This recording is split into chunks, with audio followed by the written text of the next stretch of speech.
Ginagawa mo.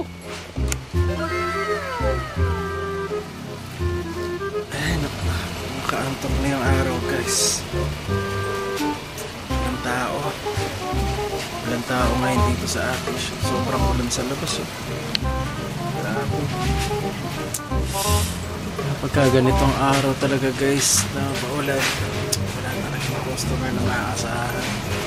Depende na lang guys kapag talagang kailangan nilang magpaprint ng mga documents nila, pupunta sila dito. Kapag ganito sobrang dalang talaga guys. Pero ngayon guys, turuan ko naman kayo kung paano medyo madilim. Ayan. Turuan ko naman kayo ngayon guys kung paano gumawa o magkaroon ng idea sa paggawa ng invitation card. Yung mga simpleng design lang, simpleng gawa lang ng mga invitation card. Turo ko sa inyo. So meron na pala akong nagawa. Pakita ko na lang yun.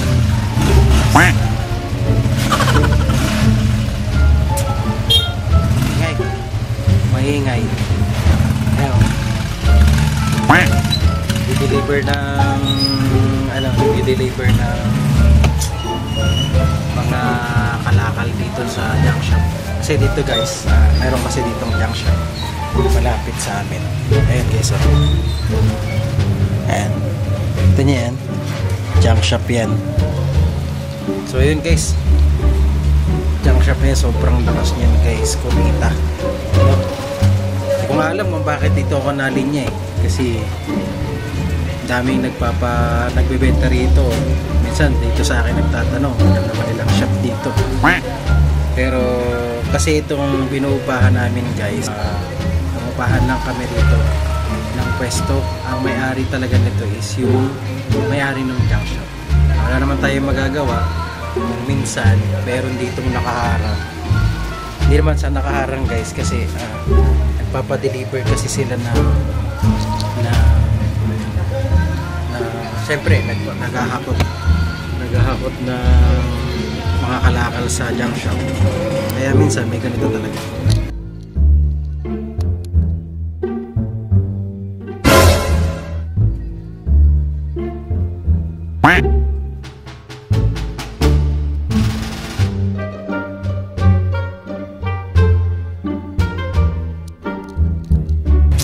Kaharang. Hindi naman totally nakaharang. Ano siya, nandiyan siya sa may harapan ng shop natin. Kanina sobrang lakas ng ulan. Binaba ko yung tarpaulin sa labas kasi may nakaharang na tarpaulin dyan. Binaba ko muna kasi mapasok yung angki dito. Yan, maangki dyan eh. Sobrang lakas ng ulan, pumapasok yung tubig, nababasa yung PC. Binaba ko muna yung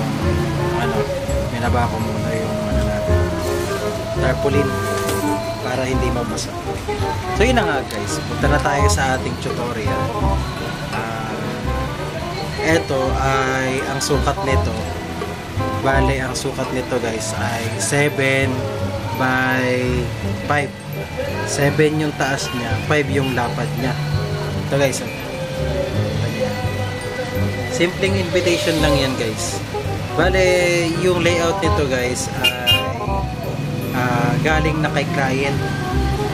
Bale, dinagdagan na lang natin ng ganito, yung mga ganyang sulat.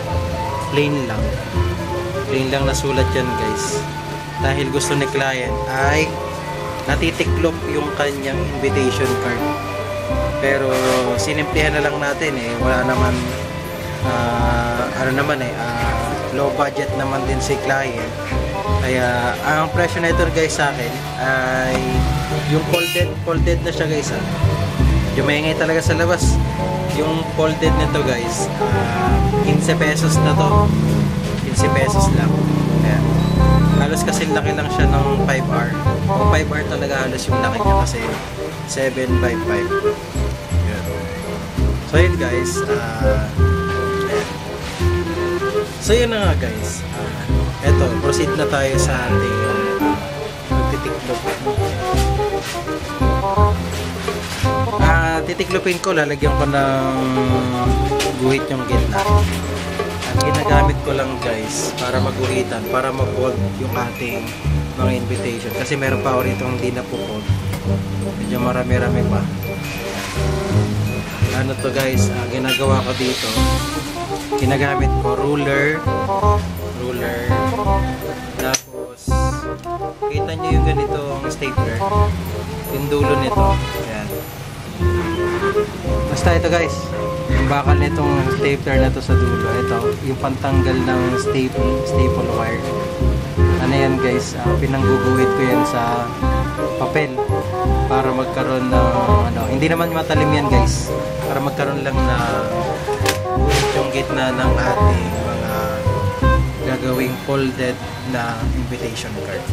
So yan guys, proceed na tayo dito sa ating paglagay ng line ng ating folding invitation card. Oops, wait lang, maharang tumaking mga so ayan. Okay, ganito lang yan guys. So edi meron na kayong ruler. Mas maganda gamitin guys yung mga ganitong ruler, yung mga bakal. Tapos siyempre invitation card natin. Siyempre guys, hindi mawawala yung linya sa ng invitation card natin sa gitna, para alam natin yung gitna. Nalagay natin dyan yung ruler, ikit na lang natin. Tapos guguhitan natin ito. Magaan lang guys para hindi ma-damage yung ating invitation card. Ganyan lang. Yan.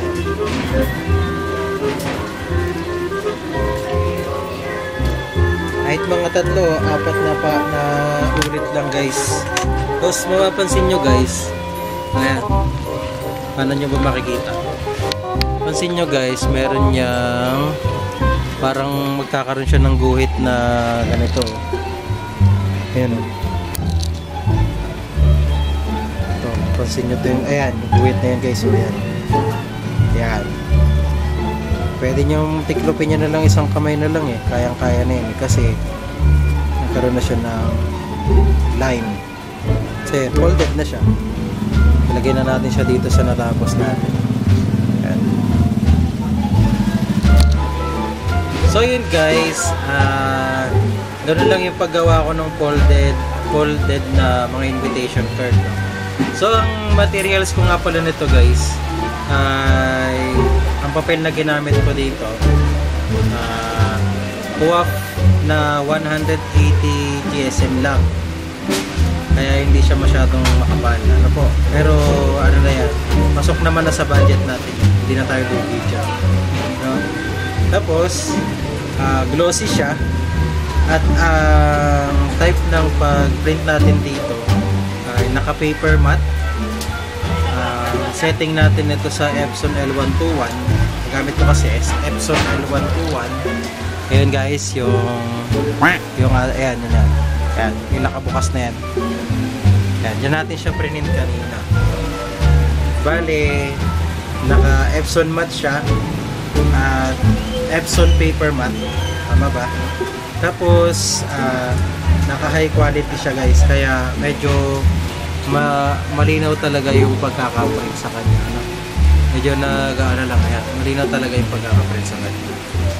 Mas kagandahan sa kanya guys, dahil glossy siya, medyo nagsa-shiny siya pagka tumatama siya sa ilaw. Ayan, shiny yung ayun guys, pwede rin naman yung mga paper matte kung meron kayong paper matte. It depends lang sa inyo kung ano yung gusto ni client. Pero ito kasi yung madalas na ino-offer ko kasi ito lang yung lagi ako may stock dito sa shop. Kasi ginagamit ko rin to sa mga 2x2, 1x1 picture passport size. Ito rin yung ginagamit ko photo paper. photo paper to. Nakuha. A4 size siya. So ayun guys, mabibili mo siya sa Lazada or sa Shopee ng mga halagang 40 or 45 pesos to 50 pesos. Siguro, mas marami nang bilhin pag o-order ka, damihan mo na para hindi ka lugi sa shipping fee. No? Then, ano pa ba? Yun lang. So, okay na tayo doon. So, ang presyohan natin ito, ang isang piraso ay 15 pesos. 15 pesos ang presyohan natin ito dito sa shop. Depende lang siguro is kung depende sa lugar, depende sa inyo or sa inyo na nagbi-business din ng mga printing or magbabalak pa lang mag-business ng printing. Depende sa inyo kung magkano ang ipa-price nyo sa mga ganito. Kasi nagde-depends lang din talaga ako sa lugar, tapos sa kung paano, kung gaano kamahal yung, kung magkano ang budget mo sa iyong mga materyales. Syempre, ini-include natin doon yung gawa natin. Yung labor fee, ano pa ba? Yun nga, yung materyales, at syempre, yung kuryente. Yung kuryente na nakukonsumo natin sa paggawa nito. Syempre, hindi gagana ang mga printer natin at mga PC natin kapag walang kuryente, guys. No? So, yun na lang siguro, guys, ngayon ang ating ang aking mai-share dito sa vlog na to, no? So, hindi na natin ito masyadong pahabain pa, no? Kasi masyado nakakatamad panoorin kapag sobrang bahaba yung. So, yun guys, maraming salamat sa panonood. Kung di ka pa naka-subscribe sa aking channel, please subscribe my channel, Renz TV, at mag-like ka na rin, i-share mo na rin sa iyong mga kaibigan, sa iyong pamilya. Share natin yung tips para dito sa ating pag-print. So yun guys, bye!